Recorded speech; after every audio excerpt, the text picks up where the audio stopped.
O objetivo desta pesquisa é contribuir para a melhor compreensão do tema Introdução à Contabilidade Tributária e sua complexidade. Conceito de contabilidade tributária. A contabilidade tributária é semelhante à contabilidade fiscal, representa uma parte da área contábil responsável pela gestão e controle de tributos de uma empresa, tendo como objetivo conferir o resultado econômico do exercício social por meio da escrituração contábil, através de lançamentos de todos os fatos contábeis que ocorreram na organização. Código Tributário Nacional. A Lei 5.172, de 25 de outubro de 1966, artigo 3º, tributo é toda prestação pecuniária compulsória em moeda ou cujo valor nela se possa exprimir, que não constitua sanção de ato ilícito, instituída em lei e cobrada mediante atividade administrativa plenamente vinculada. No artigo 96 da Lei 5.172, a legislação tributária compreende de leis, os tratados e as convenções internacionais, os decretos e as normas complementares que versem no todo ou em parte sobre tributos e relações jurídicas a eles pertinentes.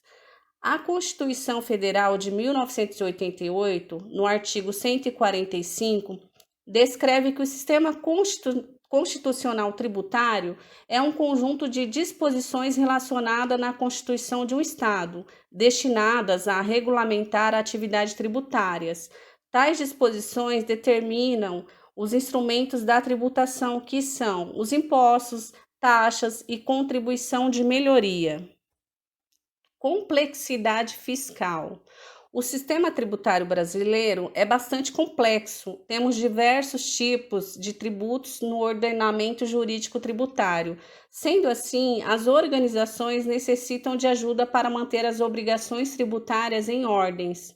Segundo o Instituto Brasileiro de Planejamento e Tributação, o total de normas editadas no Brasil nesse 31 ano, cerca de 6,62% se referem à matéria tributária.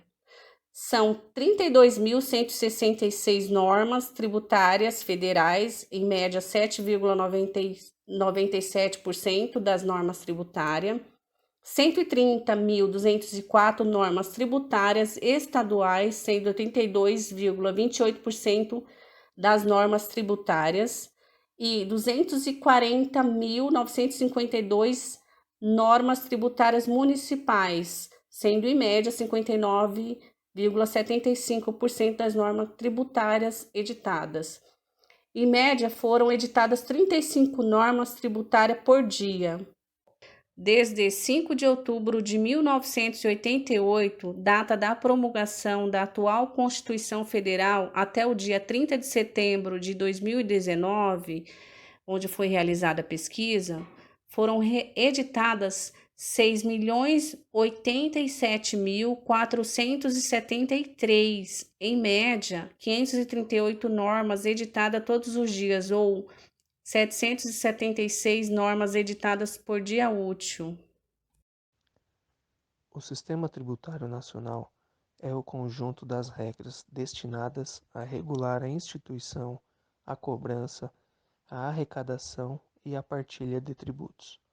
Pode-se dizer: disposições constitucionais, leis, decretos, portarias, instruções normativas, ou seja, tudo aquilo que no ordenamento jurídico possa dizer respeito a exigências fiscais. O Sistema Tributário Nacional consiste basicamente no recolhimento de tributos para subsidiar as ações do governo a respeito dos serviços prestados à população, melhoria da infraestrutura das entidades governamentais e pagamento dos servidores públicos. Esses tributos são cobrados do cidadão de forma direta ou indireta, durante a aquisição, utilização de algum produto ou serviço de empresa pública ou privada. O Sistema Tributário Nacional brasileiro é um dos mais complexos do mundo, por ser muito extenso e complicado, tanto na apuração dos tributos quanto em sua carga tributária. Existe uma estrutura escalonada. Os decretos devem ser produzidos e aplicados conforme as leis ordinárias e complementares, e essas, por sua vez, conforme a Constituição. Isso quer dizer que, para cobrar tributos dos cidadãos contribuintes, existe todo o conjunto de diretrizes que precisa ser respeitado pelo poder público. Abaixo da Constituição estão o Código Tributário Nacional, CTN, e as leis complementares aplicáveis a todos os níveis da Federação, resoluções do Senado Federal e do Conselho Nacional de Política Fazendária, CONFAS, e, em seguida, as leis que instituem e disciplinam a cobrança de cada um dos tributos nos diferentes entes federativos. Boa noite, meu nome é Juliane e vou falar sobre o que são tributos. Tributos correspondem a impostos e taxas de serviços públicos específicos e divisíveis. O tributo é todo o valor arrecadado pago ao poder público sem aquisição de bens ou materiais. Dentro de tributos, encaixa seus impostos e taxas de contribuições de melhorias, contribuições sociais e econômicas, encargos e tarefas tributárias. Vou falar sobre alguns tipos de tributos. Temos os impostos, as taxas, as contribuições de melhorias e o imposto de importação e exportação. Os impostos, eles incidem sobre o patrimônio, sobre a renda ou sobre o consumo. Servem também para financiamento de serviços universais, como educação e segurança. Sobre os patrimônios, nós temos o IPTU e o IPVA, né, que todos nós conhecemos, que é quando compramos uma casa, pagamos o IPTU e o carro, o IPVA. Também sobre a renda, temos o desconto de IR e o IRFF. E sobre o consumo, que é do nosso dia a dia, são onde temos os maiores impostos, que são de IPI, ICMS, PIS, COFINS, e que são calculados a cada item vendido. A taxa é um valor arrecadado para a prestação de serviços públicos, independente dele ser municipal, federal ou estadual.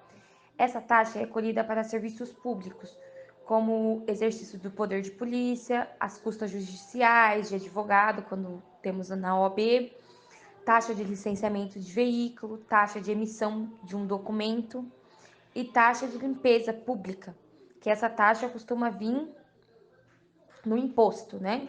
Que é a taxa de lixo. Em alguns lugares acredito eu que ainda não tem, mas onde eu moro nós já pagamos essa taxa. Também temos as contribuições de melhoria, que é quando ocorre a melhoria para o contribuinte, quando a prefeitura, o estado, feito separo nas ruas, o asfalto nas terras, nas ruas que ainda são de terras, o esgoto, e toda essa melhoria, ela ajuda o contribuinte na sua locomoção e bem-estar. E também quando o contribuinte quiser vender o imóvel, porque faz com que valorize mais e o valor da renda aumente. Imposto de importação e exportação. Existem dois tributos que influenciam bastante no desenvolvimento de qualquer empresa que tenha contato com produto exterior. Esses tributos são separados em dois impostos, como foi dito anteriormente, a importação e a exportação. Eles são administrados e recolhidos pela Receita Federal Brasileira. A importação é um imposto escolhido quando há entrada de mercadoria no país. E existem alguns produtos que são isentos desta cobrança, como livros, revistas, medicamentos para pessoas físicas, quaisquer compra de até US$ 50 ou produtos de até US$ 100, sendo comprado de um exportador que seja pessoa jurídica. Já a exportação é um imposto recolhido quando a saída de mercadoria que saem daqui do território brasileiro. Então, se sai daqui, se eu tiro o produto e exporto para alguém fora do Brasil, então é recolhido essa taxa. A contabilidade e aplicações de contabilidade tributária. A contabilidade tributária é a parte da contabilidade que cuida da administração de tributos de uma empresa, também conhecida como contabilidade fiscal. Ela abrange todos os procedimentos utilizados para organizar o pagamento de impostos e definir as melhores estratégias para gerenciá-los. Além disso, pode-se dizer que também ajuda a viabilizar o empreendimento, já que erros na parte tributária podem acabar inviabilizando o negócio a longo prazo. Existem vários tipos de empresa e todas elas têm uma coisa em comum: precisam pagar tributos, seja qual for seu ramo de atuação ou mesmo sua modalidade de tributação. Existem cerca de 70 tributos diferentes em vigência no Brasil, mas eles não se aplicam a todas as empresas de uma maneira geral. Podemos dizer que a contabilidade tributária é importante para todas as empresas por dois motivos principais. Primeiro, garantir que todas as obrigações tributárias fiquem em dia, evitando problemas com a legislação e possíveis multas e penalidades. Segundo, garantir que a empresa recolha apenas o mínimo necessário, promovendo uma gestão mais eficiente de seus recursos e causando menor impacto ao capital de giro. Boa noite, meu nome é Ian e eu vou falar sobre funções do profissional tributarista. É muito comum em nosso país acreditar que a área tributária só pode ser explorada por advogados. Isso ocorre principalmente devido ao alto grau de conhecimento jurídico que é necessário para atuar nela. No entanto, uma das atribuições do profissional tributarista é verificar quais são os tributos devidos por uma empresa. Outra função importante que esse profissional realiza é identificar a legislação aplicável a cada caso e necessidade das empresas. Portanto, ele precisa compreender tudo o que está envolvido em termos legais com os tributos devidos. Uma vez que a legislação foi identificada, é preciso analisá-la e interpretá-la, ou seja, conhecer nos termos que regulam. Existe também um trabalho de orientação e assessoramento interno aos departamentos da empresa. Esses podem solicitar diferentes tipos de questões ao Departamento de Gestão Tributária. Cabe ao contador tributarista prestar os devidos esclarecimentos até mesmo para que a equipe funcione em sincronia. Vou apresentar aqui como geralmente se dá a inclusão na área e como gradativamente vai se evoluindo com a experiência. Primeiro, auxiliar de escrita fiscal. Geralmente é assim que começa, como auxiliar de escrita fiscal. Como o próprio nome diz, é um profissional que auxilia nos lançamentos de notas fiscais e na apuração dos tributos. Esse profissional também está apto a separar notas para o lançamento correto das mesmas e arquivá-las. A formação desejável é o ensino médio completo. Segundo, encarregado de setor fiscal. Geralmente como uma espécie de evolução do auxiliar da escrita fiscal. Já é necessário ter domínio sobre as rotinas de escrita fiscal, saber apurar corretamente os tributos e também coordenar os auxiliares para que executem corretamente as suas funções. A formação desejável é formado ou cursando técnico em contabilidade, administração ou finanças. Terceiro, analista fiscal. Diferente dos profissionais que vimos até agora, o analista fiscal é um profissional que tem uma natureza mais estratégica e garantir que uma empresa pague exatamente o que deve, nem um centavo a mais ou menos.